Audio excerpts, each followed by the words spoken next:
So about a year ago, I was scrolling through social media, and I came across an image that stopped my fingertips right on the screen.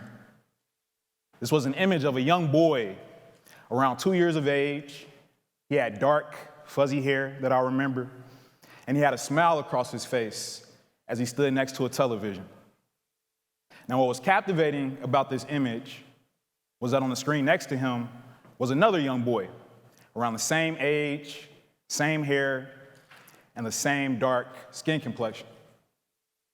The only difference was that the boy on the screen was an animation. But despite this difference, it was almost as if the boy in real life was seeing his own reflection for the very first time. That young boy was Kenzo Brooks. And what Kenzo's mom realized in this very moment, and what caused her to capture the moment, and what ultimately caused the moment to go viral, is the fact that for the most part, Black people are no strangers to. It's the fact that it is hard to be what you cannot see. Or in Kenzo's case, it is much easier to be what you can see. Now, I myself, I know what it feels like to be in Kenzo's shoes. Because the reality is that we all see the world not for what it truly is, but as we are, and as we know it. So now the question turns to the world of media, marketing, and advertising. What are the possibilities and outcomes when the brands that we all cherish truly take the time to get to know us, their customers, as well as we know them? What are the possibilities and outcomes when they don't, or they are not willing to? Now, you may not realize it just yet, but there's a bear amongst us in the room right now at this very moment. So hang on to your seats, because that bear is liable to be punched around, slapped around, kicked around, and poked. That bear is American media, marketing, and advertising, an industry where only around 4% of the people look like how I look, talk how I talk, and come from places such as where I come from. An industry where only around 1% or less of the revenue will go toward a Black-owned or targeted company, such as Black Entertainment Television, Revolt TV, Allen Media Group, Blavity, the Hero Collective, just to name a handful. My name is Desmon Walker, and I myself am the founder of a digital marketing agency. I founded my company to be a living, breathing testament, to be proof that yes, two young African-American men can successfully start and build a company in this industry. We started our company to educate brands about their customers, as we educate customers about the brands. And what I've poured thousands upon thousands of hours into is studying what is it exactly that motivates customers to be customers in the first place. And most importantly, how does culture play a role in all of that? Take myself, for example. How does me, being a Black man living in the heart of Chicago, Illinois, influence something as seemingly simple as purchasing a pair of shoes, for example, compared to any other man in any other corner of the world? And what I've come to learn is that the answer to questions like this one often boils down to an answer that's simple, but rather hard, all at the same time. Simple because it should be easy to understand that we all come from something different, right? That difference is culture and the many subcultures that all add up to create mainstream culture. At the same time, culture is hard to execute. And it's even harder to execute when a brand is not paying close enough attention. And the gag is, everyone, the gag is that many brands in America are still not paying close enough attention to Black culture, especially. Take, for example, grocery stores, who create ice cream products named after Juneteenth, the day that slaves were emancipated, and then turn around and attempt to sell that same product for a profit. Or take soft drink companies, one that we may all be very familiar with and may even have it right in front of us right now, who say to themselves, perhaps we can solve the issue of unarmed black men and women being killed at the hands of police through a TV commercial. How about we put unarmed, peaceful protesters on one side, and we'll put armed, agitated police on the other side, and we'll walk a celebrity right down the middle of all of them and hand the police a can of pop to save the day and solve the issue. Picture that. Now, had either one of those brands asked myself or another member of that 4% that I told you about, we would have told them this: stop, chill out, bad idea. Time to go back to the drawing board and get this right, because you're about to embarrass your brand for the worst. And this happens time and time and time again. But as for you, the business owner, entrepreneur, corporate executive, corporate employee, or anyone else in between, now's the time to ask yourself, or rather tell yourself, something very important, which is why your brand needs black culture. The good news is that I'm here to help you out on that. First, it's time to get real about the situation. It's time to come to grips with the fact that everything great and dope about America comes from black culture. Everything great and dope about America comes from black culture. Black culture is practically any contribution or influence that comes from the black community that has spanned across generations or will.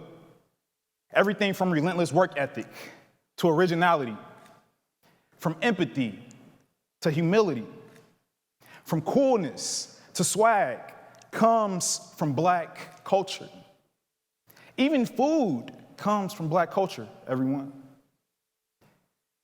By a show of hands, who in here likes macaroni and cheese? That's great. A lot of hands are up right now. Now, guess who you can thank for that? President Thomas Jefferson, for purchasing the slave who made macaroni and cheese popular in the United States and is responsible for it making it to your plate. Dance and food even comes from black culture. I mean, who hasn't made a TikTok to Meg Thee Stallion's I'm a Savage challenge or Beyonce's Cuff It challenge? Someone, I can almost guarantee you, that you know has made a dance challenge to these songs. And yes, my wife has a thing for TikToks herself. But this is what black culture is. Black culture makes brands more capable, more relatable, and frankly, more profitable. So why is it then do we have so far to go on all of this? Well, there's a backstory. So let's go back.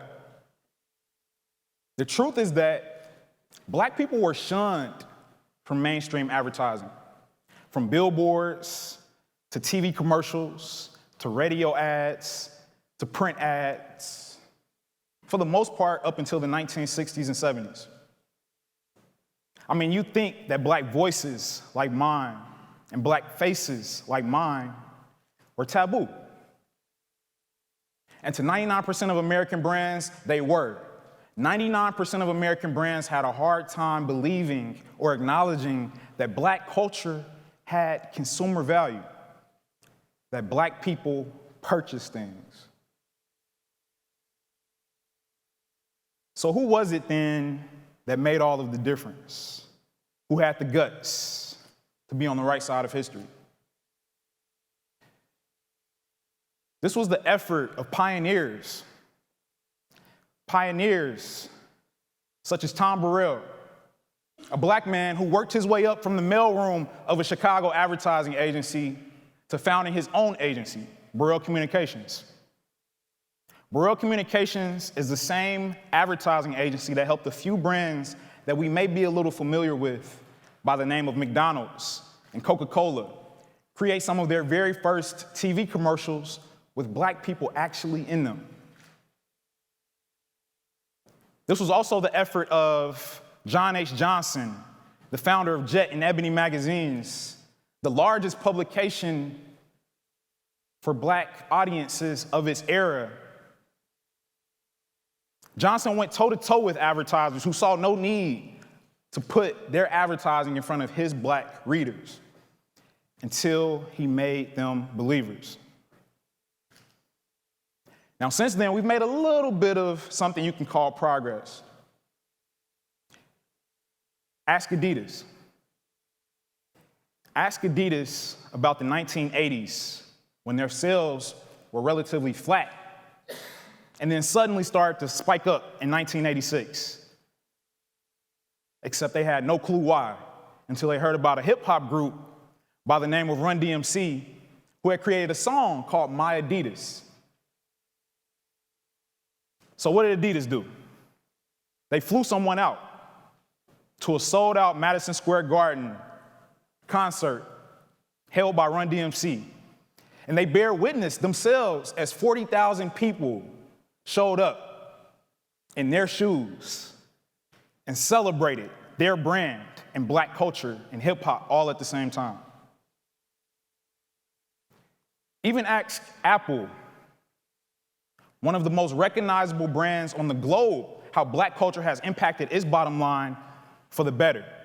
Ask them about that 2014 acquisition of a cool headphone company by the name of Beats by Dre, owned by hip-hop artist and producer Dr. Dre. Now, what we all may know as the cool headphone company was also Beats Music, a software that personalized and curated music into the palms of people's hands, and what quickly turned into Apple Music.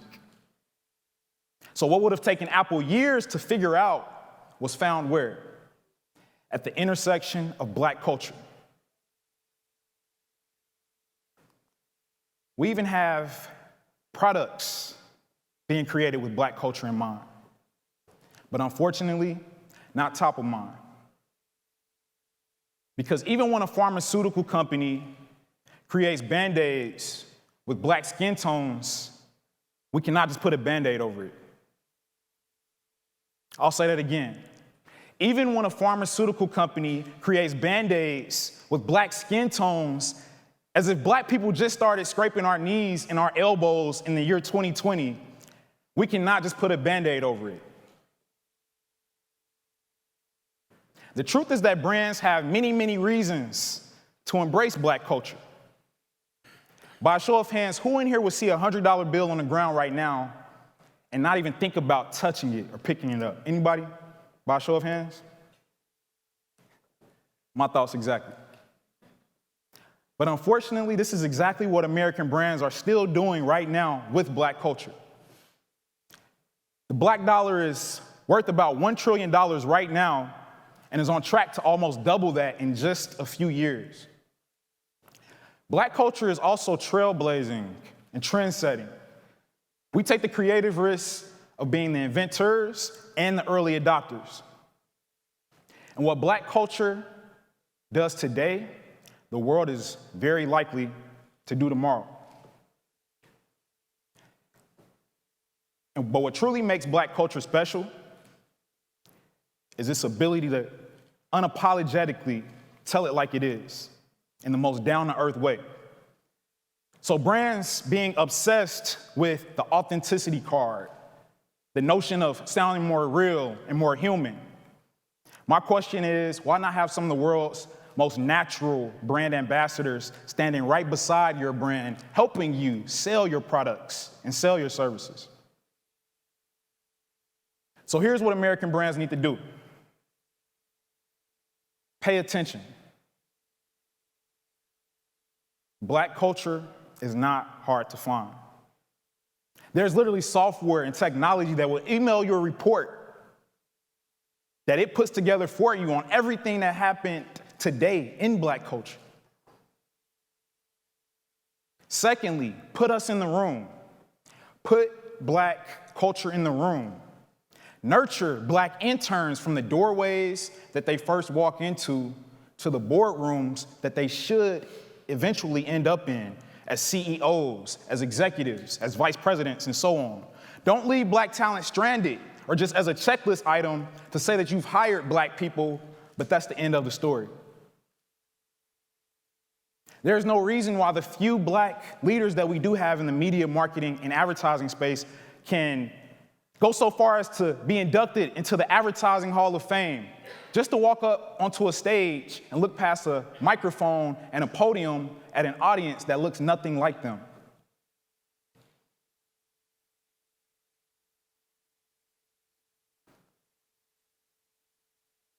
So here's the question. Where are the brands that are writing nearly as many checks for Black culture as they are press releases? Let's just call a spade a spade. While rhetoric is a nice to have and goodwill is a must, those two things alone will not cut it. So cut a check. Because your brand needs to come to grips and get really, really comfortable with one hard truth. And that's that Black culture is not solely an ethnicity, but a movement that your brand needs to get behind and stay behind. So the next time you're going through your pantry or your refrigerator looking for that next meal, think about how Black culture has influenced that. Or the next time you're going through your closet, picking out that next outfit, think about how Black culture has influenced all of that. Or the next time you're picking out a song to listen to, think about how Black culture has influenced that. Because the effort or lack thereof to embrace and empower Black culture by your brand will be televised. So get ready to potentially look at yourself and your reflection for the very first time. Thank you.